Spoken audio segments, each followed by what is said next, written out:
Poster खरीदा, date लिखी किस तारीख से पहले लेनी है, क्योंकि डेट पंच होना जरूरी है।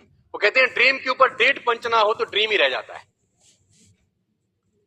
मैं साहब जब घर में पोस्टर लगाया तो मेरे पिताजी से मेरी बड़ी नोकझोंक होती थी, क्योंकि उनकी नजर में मैं नालायक था। मेरे पिताजी ने बोला क्या है फोटो क्यों लगाई है? मैंने कहा लूंगा। तो बोला स्कूटर तेरा रिजर्व में चल रहा है, तेल के पैसे नहीं है तेरे पे, गाड़ी लेगा। मैंने कहा एक दिन फोटो लगाने से ले लेगा? मैंने बोला किताब है रिचेस्ट मैन इन बेबीलोन, उसमें कहता है वो कि अगर आपका सपना है तो फ्रंट वॉल पे लगाओ, आप ले लोगे। तो मेरे पिताजी ने बोला नालायक है तू तो। मैंने कहा क्यों नालायक हूं? बोले जहाज की लगा ले साले, अगर फोटो सही आता है तो फिर बड़ी चीज ले। अच्छा मैंने सोचा साला बात तो ये भी ठीक है। मैंने कहा बात तो ठीक है यार। मैं वो किताब की तरफ गया, उसमें पढ़ा, उसमें लिखा था क्रम क्रम से आगे बढ़े। मैंने कहा नहीं सेंट्रो ठीक है।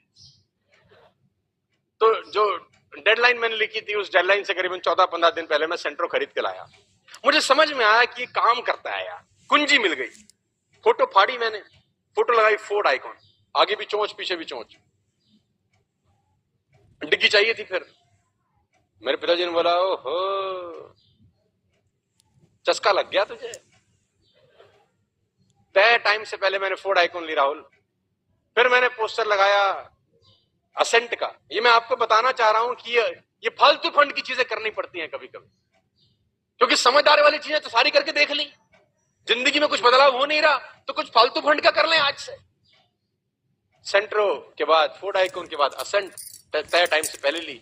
उसके बाद मैंने सिविक की तस्वीर लगाई। मेरी जिंदगी का पहला कैश डाउन गाड़ी था, मैंने 2007-8 में लिया था 14.5 लाख रुपए का। पहला मेरा कैश डाउन गाड़ी था जिसमें मैंने किस्त इंस्टॉलमेंट नहीं कराया था। तो जब मैंने सिविक का फोटो लगाया तो मेरे पिताजी ने बोला अरे वाह तू अब सिविक लेगा? मैंने कहा हाँ पिताजी अब सिविक लेंगे, थोड़ा सा आगे बढ़ेंगे। क्योंकि गाड़ियों का शौक था। शौक इसलिए था कि जमाने में गरीबी में थी नहीं, स्कूटर पे जाते थे, साला कोई लिफ्ट भी नहीं देता था कभी कभी। साला खड़े हैं आधे घंटे से अंगूठा लेके, कोई तो रोको हराम खोरो, कोई ना रुक रहा है। मतलब आप हंसो मत, गरीब का मजाक में थोड़ा, तुम लोग भी करते होगे कभी कभी ऐसे। तो इसलिए सपने जागृत होते थे कि गाड़ी लेंगे साला एक दिन। तो वो सिविक मैं लेके आया। अच्छा मैं जब सिविक लेके आया तो मेरे पिताजी ने को सिविक में इंटरेस्ट कम था, अब उनको इंटरेस्ट था साला पोस्टर कौन सा लाया है, उनको सिविक से मतलब नहीं था। मैंने बोला सिविक लाया हूं, बोला सिविक छोड़ चिपकाएगा क्या? तो जब मैं पहले